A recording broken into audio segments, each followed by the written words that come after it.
Oh, my name is Pauline DeHaan, and I was born and raised on Point Roberts. I was away for about 7 years, and got associated with the library early on when I went to grade school.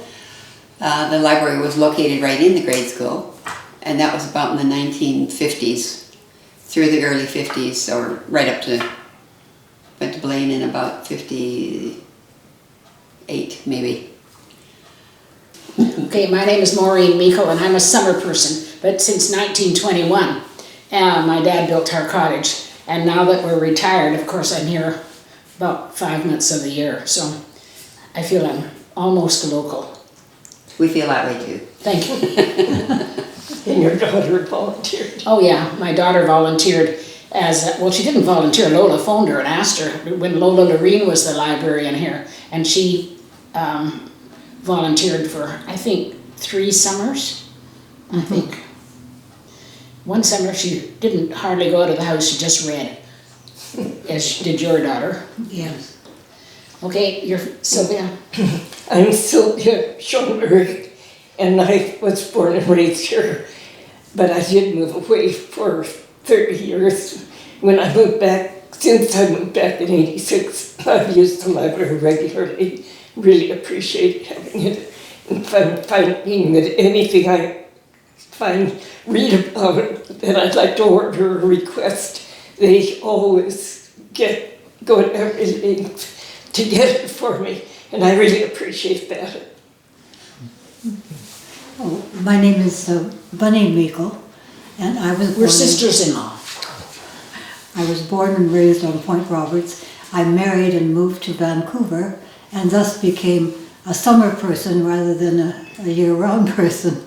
But nevertheless, when my children came of age to bring to the library, then I really began using it in the summertime when we spent our time down here.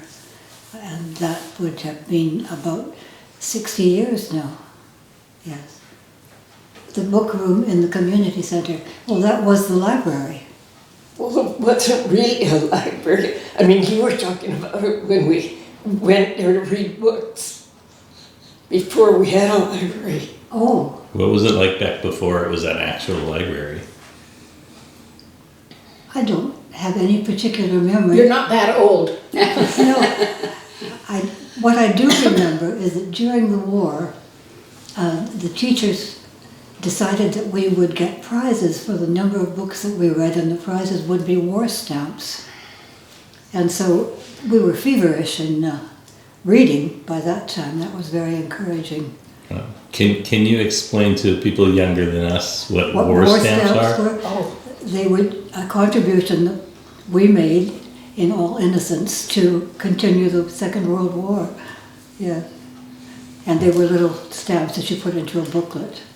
Kind of an investment, in a way. And they paid off for the... Yes, it was a savings Yes. plan. 25 cents a stamp. Okay. Yes, they were. Yeah. Yeah. You don't remember that, Pauline? No. Too young. And what I remember is when we were going to school over there up until 1944, we had quite a lot of books available that we could read in our spare time, and we had a lot of spare time because we had 3 classes in each room. So when the teacher was teaching another class, we could read books. But pretty soon, after 6 years of being there, we had pretty much read all the books that they owned in the school. So it was amazing when they started the bookmobile here, and we were able to check out more other books besides what was available for us here at school. And that was really exciting. I guess we had the bookmobile for 2 or 3 years before they had an actual library. Okay. So first it was a book room that was part of the school. Then the bookmobile came for... No, the bookmobile was from Canada. No, Oh, you had one too? Yeah, we had Oh, pardon me. Oh. We had 2 From customs, and the Canadian one was at the bottom customs. This was high up, so we called this, top customs. Okay. Okay, You had a so, bookmobile from where, Blaine? Bellingham. so that would have been the Whatcom County Library Yeah. System's bookmobile. So the next thing on here is the Icelandic People's Library. Hofstjernen. You go ahead and tell about it. Well, this was when the Icelandic immigrants came. There grew to be quite a population of them, and the Icelanders have always been very literate. So they all brought books with them, and they decided to share their books amongst each other. So they formed a society called Hofstjernen, which means basically ocean star. Or half starving. Yeah, right. Which they had been. So that was an early on, I'd say maybe 1913 is when they started that. So early on. Yes. But nobody else could read the books other than the Icelanders because they were all in Icelandic. Wow. And Sylvia has some. You still have some of the books? Wow. I have quite a collection of Icelandic books too. So do you all have Icelandic heritage? I'm the only one that doesn't. Well, you're lucky they let you stay with them. Or unlucky, whichever way. I'm here, I'm the oldest. We adopted her. We were just talking how much our parents loved to read. And when the library opened, they would be checking out 2 or 3 books a week.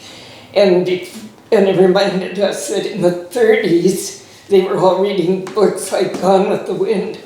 And we were reading them too, because that's all we had to read, I guess. Yes. Pearl S. Buck. Yeah. But that's how much they loved to read. Yeah, and the books went around and around. Mm-hmm. Yes, and then Uncle Jonas joined the Book of the Month Club, and that increased the circulation of new books by 1 book a month. Canadian book bus to Lower Customs. You started to talk about Yes, that. yeah, I was talking. Yeah. There was a bus. I don't know what years. It was after the Second World War, in that interval, yeah. And you could just walk across. I mean, the customs man was there, but he was probably repainting furniture or something. It was pretty easy. So we're talking the customs here. But there's another one down the road. There's, At the beach, At Boundary Down at the Bay, beach. there was another one. yes. okay. It's closed now. But there was also a vegetable man, a fish man, and whatever, a bakery man that came. And you just walked across and got it. So they parked in Canada and you walked across and bought your goods. 5 feet, Yeah. yeah. Oh, but the bread man actually came onto the point and delivered. And there was an ice man? And the ice man did too. Because we didn't have fridges. I remember when we didn't have electricity on Point Roberts. I hate to say that. And we didn't have telephones until the 50s. No electricity. Oh, wow. Well, maybe it was on Point Roberts, but we didn't have it at the cottage, put it that way, you know. No. And we had an outhouse. And there were snakes. No. And so the Buildings. book bus would show up weekly or? I would think probably, I'm gonna say Saturday. I don't know why I'm saying that, but it just seemed to me. And hardly any of the mothers had cars. So, you know, this was a big thing. Yeah. And but that was a Canadian library system. Oh, I'm sure, yes. Tsawwassen or? I don't know, there wasn't a Tsawwassen. You'd have to come from Ladner or Vancouver. Okay. Okay. So really you had access to 2 libraries here. Yeah, but this is up a hill to get to this library. And it was a long walk when, you know, you didn't have a car. From Boundary Bay to get Yeah. here, yes. So we used the other one a lot. A lot.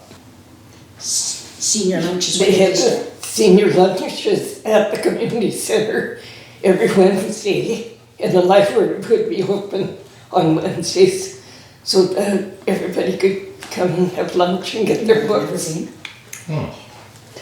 I'm not old enough. Me- Or did you want to add something? No, we were saying we're not old enough to go to the seniors' lunch. Oh, no. I'm But not it's well either. attended You apparently. might want to chop that, but Lolo Lorleen ordered books in. Apparently. If you wanted a particular If you- book, you I think she was the first one to do that. Yes, Yeah. If we requested books. yes. Okay. She was probably the fourth, then you say third or fourth librarian here. All No, right. we decided, I'm not sure. was she the Mrs. second? Davis, Was she the second or the first? Mrs. Culp, Mrs. Davis, Tula Mrs. Zemke, Davis, was she a librarian? Mamie Davis Was she? yeah. Guess he remarried. She died and he remarried.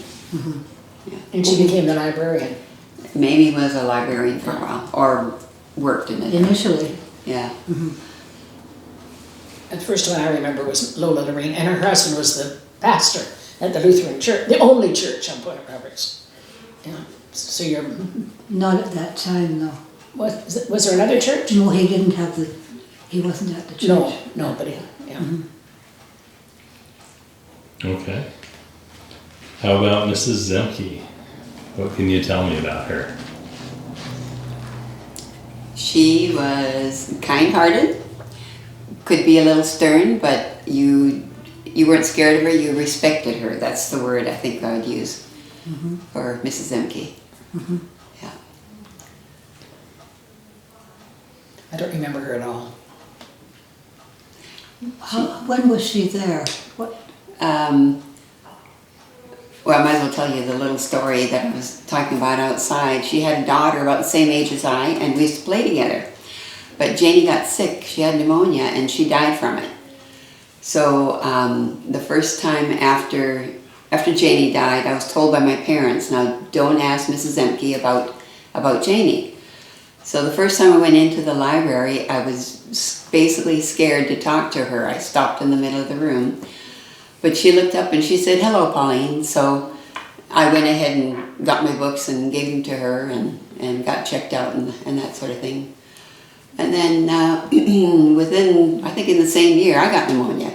Wound up in Vancouver General, so I'm sure the community was probably all abuzz with We don't illness. care. And, what's that? We don't care. We don't care, okay. Ah, So that was my first, respect for Mrs. Emke. That she could deal with the public, she could deal with children after losing hers. Yeah, Pneumonia was a great threat, wasn't it? I think so. My sister had it too. Yeah, Yes, and all in that same year, early 50s. yes, Yeah, yes. Jim Julius had bronchitis. There was a lot of. a lot of TB here on Point. Yes. Well, was there? Before that, there was TB. Yeah. That was not before antibiotic, was it? No, they had antibiotics. Let's get on with the library. No. Yeah. How about Mrs. Culp and her husband Lyle? Yeah. her Many husband's hats. Lyle, yeah. Oh, she probably had a lot of jobs. Yeah, she wrote for the newspaper and worked in the cannery and was a librarian. She had a column in the Ladner paper every week, every month. It doesn't matter. I think Anyway, every week. it wouldn't be enough on Point Roberts to talk about every week, would there? Well, if you turned around sideways, it was in the newspaper. So. Kind of. She reported on every wedding, every funeral, who was visiting whom, where they were going, when they were coming back. Who was ill, in what hospital, and what they had. Yeah, Yeah. yes. Social news. Yeah. Yeah. Back when newspapers. Which is the only way we often found out. Yeah. Mm-hmm. And so her husband. Fisherman, wasn't he? Lyle worked, yes, He probably worked in he the worked cannery for in the John early Baker days. when John had the boat. The father, John. Okay. Lyle was on He his didn't boat. fish, did he? Yes, he was on his boat. And I remember, didn't he drive back Didn't he and work forth? on the roads as well? After that, I think. Yeah. And he drove back and forth to Semiahmoo with your dad. Yes, We he knew, did. we knew the In two the daughters. They But were, there again, it has nothing to do with the library. no, Well, I don't know. Yeah. Just that his wife was a librarian. You guys have been coming to the library here since since you were little, most of you. How, This is the best thing that ever happened on Point Roberts, this building. And considering it was an old fire hall, you know, I think it's wonderful. But then I'm a little prejudiced. so were you guys involved in the fundraising and the building of the I library? think the entire Just money, community was you know, just- involved with the, Pretty much, and considering how much they raised, private money, yes. it's just amazing that they were able to do that. And paid for it before it was open. Right. Which is, Yes, considering it's, what, about 90% summer people? yes. And I think we have to give thanks to Judy Ross, who was really the spearhead. Judy June, the Ross. spirit and the power. Yes, Yeah. exactly. And Margot. In fact, when I saw Judy coming, I kind of dodged because she wanted a moment. And same as, you know, across from the church with the bad garden. Friend of Drew's. Don Falk, yeah. He was after money all the time too, for, Yes. for the library. For the library, And yeah. rightly so. Yes. Yeah. So tell me, so Judy was really, Oh, yes. Yeah. tell me about her. Yeah. Judy's a very talented woman. She has done quilting for many, many years.